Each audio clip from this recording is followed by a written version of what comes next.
আসসালামু আলাইকুম। Damson ICT একাডেমির পক্ষ থেকে সবাইকে স্বাগত জানাচ্ছি। আমি ইঞ্জিনিয়ার মোহাম্মদ আব্দুল কাদির, প্রভাষক আইসিটি, নরসিংদী মডেল কলেজ এবং পরীক্ষক মাধ্যমিক ও উচ্চ মাধ্যমিক শিক্ষা বোর্ড, ঢাকা। আজকে আমরা খুবই গুরুত্বপূর্ণ একটা বিষয় নিয়ে আলোচনা করব।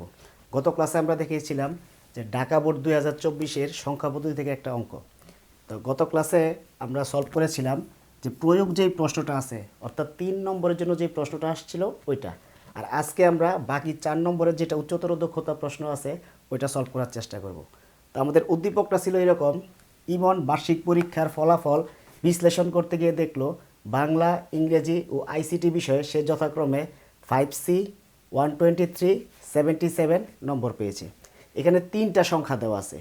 একটা হচ্ছে হেক্সাডেসিমেলে, একটা দেওয়া আছে অক্টালে, আর একটা দেওয়া আছে ডেসিমেল পদ্ধতিতে। এখন প্রশ্ন কি চাইছে? প্রশ্নে চাইছে উদ্দীপকে ইমনের 3টি বিষয়ের মোট প্রাপ্ত নম্বর। খুবই ইম্পর্টেন্ট একটা প্রশ্ন। বিগত 2-3 বছর যাবৎ এই প্রশ্নটা সকল বোর্ডে অনেকবার আসছে যে মোট প্রাপ্ত নম্বর বাইনারিতে কত হবে নির্ণয় করো। তো বিগত বছরগুলোতে যে প্রশ্নটা আসছে হয় বাইনারিতে চাইছে, না হয় অক্টাল, না হয় হেক্সাডেসিমেলে। তো আজকে আমরা এই প্রশ্নটা সমাধান করব। তো প্রথমে যেই কাজটা করতে হবে, যেহেতু আমাদের আনসার চাইছে বাইনারিতে, তাহলে আগে দেখতে হবে যে বাইনারি কোনো সংখ্যা দেওয়া আছে কিনা। যদি দেওয়া থাকে তাহলে ওইটা আমরা রূপান্তর করব না, আর যদি বাইনারিতে দেওয়া না থাকে তাহলে ওই সংখ্যাগুলিকে আগে আমরা বাইনারিতে নিয়ে যাব, তারপরে যোগ করে দিব। তো আমাদের যে 3টা সংখ্যা দেওয়া আছে, একটা হচ্ছে 5C, এটা দেওয়া আছে হেক্সাডেসিমেলে, আরেকটা সংখ্যা দেওয়া আছে অক্টালে, আরেকটা দেওয়া আছে ডেসিমেলে। তা আমাদের কাজ করতে হবে প্রথমে যে সর্বপ্রথম 3টা সংখ্যাকে কী করতে হবে, আগে আমরা বাইনারিতে রূপান্তর করব, তারপর বাইনারি 3টা সংখ্যাকে যোগ করে দিব, তাহলে আমাদের ফলাফলটা চলে আসবে। তো এখন আমি তোমরা বোর্ড পরীক্ষার খাতায় ঠিক কীভাবে লিখবে আনসারটা, ঠিক ওইভাবে আনসারটা লিখে দেখাবো।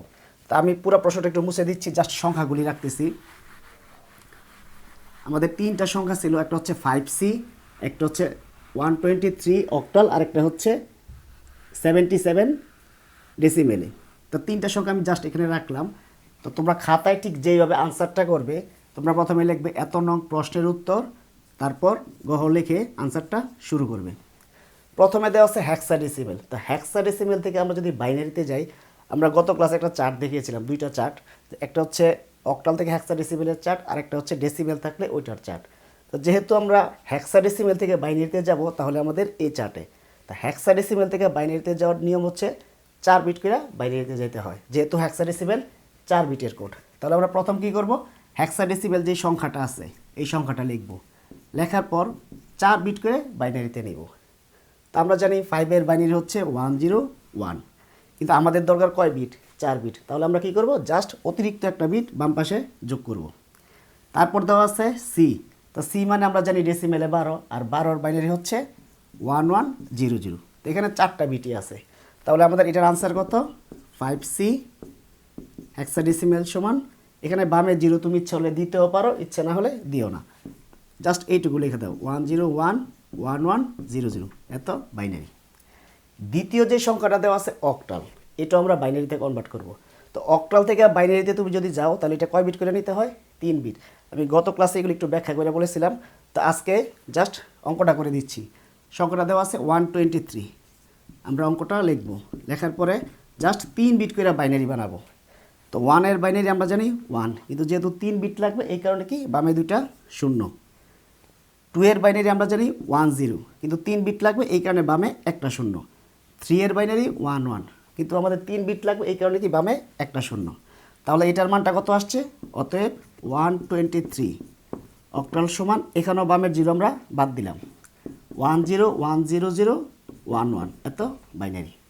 তাহলে আমাদের 2টা সংখ্যা বাইনারিতে কনভার্ট করা হয়ে গেছে। এখন আমরা কি করব, তৃতীয় যে সংখ্যা আছে ডেসিমেল। তা ডেসিমেল সংখ্যাকে তুমি যদি বাইনারিতে নিতে চাও, তাহলে তোমাকে কী করতে হবে, আমাদের প্রথম চার্ট তুমি দেখবা ডেসিমেল সংখ্যা দেওয়া আছে কিনা। যদি ডেসিমেল সংখ্যা দেওয়া থাকে, যে কোনো পদ্ধতিতে গেলে ভিত্তি দিয়ে ভাগ করতে হয়, আর যদি দশমিক থাকে তাহলে গুণ করতে হয়। আর যদি ডেসিমেলে আসে তাহলে কি পাওয়ার গুণের নিয়ম। তো আমাদের সংখ্যাটা ডেসিমেলে দেওয়া আছে, তাহলে নিয়মটা কি হবে? ভিত্তি দ্বারা ভাগ। তাহলে আমরা কোন সংখ্যাকে ভাগ করব? এই যে 77 সংখ্যাটা দেওয়া আছে, কত দ্বারা ভাগ করব? যেইটাতে যাব ওইটার ভিত্তি। তাহলে আমাদের এখানে যাইতে বলছে বাইনারিতে, তাহলে আমরা কি করব? জাস্ট 2 দ্বারা ভাগ করব। তো আমরা যদি 2 দ্বারা 77কে ভাগ দেই, তাহলে আমাদের আসে 38 এবং থাকে ভাগশেষ 1। আবার যখন 2 দ্বারা ভাগ করব তখন কত আসে? তখন আসে 19, থাকে 0, মানে কোনো কিছু ভাগশেষ থাকে না। আবার যখন 2 দ্বারা ভাগ করব তখন কত হয়? 9 দুগুণে 18, 1 থাকে। আবার যখন 2 দ্বারা ভাগ করব 4 দুগুণে 8, থাকে 1। আবার যখন 2 দ্বারা ভাগ করব 2 দুগুণে 4, কোনো ভাগশেষ থাকে না, অর্থাৎ 0। আবার যখন 2 দ্বারা ভাগ করব 2 একে 2, কোনো ভাগশেষ থাকে না, মানে 0। আবার যখন 2 দ্বারা ভাগ করব 1 কে 2 দ্বারা ভাগ যায় না, তার মানে কি করতে হবে? এই জায়গায় 0 আর এই সংখ্যাটা এই জায়গায় লিখে দিব। তার মানে আমার সংখ্যাটা কত আসছে? তার মানে আমার সংখ্যাটা আসছে 77 ভিত্তি 10 ইজ ইকুয়াল, ঠিক উল্টা করে লিখবা 1001101, এত বাইনারি। তাহলে আমাদের 3টা সংখ্যা এখন বাইনারিতে রূপান্তর করা হয়ে গেছে। এখন আবার প্রশ্নে কি চাইছিল যে মোট নম্বর বাইনারিতে কত। এখন জাস্ট আমরা কি করব? বাইনারিতে 3টা সংখ্যা যোগ করে দিব। তা আমি এখানে একটু মুছে দিলাম, জাস্ট লিখবো অতএব 3টি সংখ্যার মোট নম্বর বাইনারিতে দেখানো হলো। এটা লিখতেও পারো, নাও লিখতে পারো, জাস্ট 3টা সংখ্যা লেখা যোগ করে দাও 10111100। আর এটা কত আছে? 10101011। আর ওই সংখ্যাটা কত আছে? 100,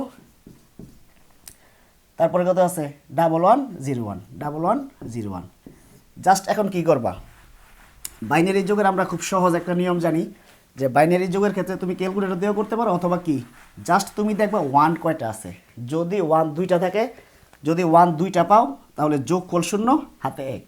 আর যদি 3টা 1 পাও তাহলে কি যোগফল 1 হাতে 1। জাস্ট এই জিনিসটা মনে রাখবা। আমরা শুধু 1 কাউন্ট করব। দেখো এখানে 1 আছে কয়টা? 2টা, তাহলে কি যোগফল 0 আর হাতে থাকবে 1। এখন মোট 1 আছে কয়টা? আবার 2টা, তাহলে যোগফল 0 হাতে 1। এখন 1 আছে কয়টা? 3টা, আর 3টা থাকলে কি যোগফল 1 হাতে 1, তাহলে 1 লেখা এখানে হাতে 1 রাখলাম। এখন আবার 1 আছে কয়টা? 3টা, তাহলে আবার যোগফল 1 হাতে 1। আবার 1 আছে কয়টা? 3টা, তাহলে যোগফল 1 হাতে 1। তো এখানে মাত্র একটা আছে, তার মানে যা আছে তাই। আর এখানে আবার 1 আছে কয়টা? 3টা, তাহলে 3টা থাকলে কি যোগফল 1 হাতে 1। তো এদিকে তো আর কোনো সংখ্যা নাই, তার মানে এটা বাম পাশে বসাই দিব। তাহলে এটাই হচ্ছে আমাদের আনসার। তাহলে আনসারটা কেমন লিখবা? অতএব বাইনারিতে মোট নম্বর বাইনারিতে কত আসছে? 1 2 3 4 5 6, 6টা 1, 1 2 3 4 5 6, 6টা 1, 2টা 0, এত বাইনারি। আশা করছি সবাই বুঝতে পারছো। সবাইকে সাথে থাকার জন্য ধন্যবাদ।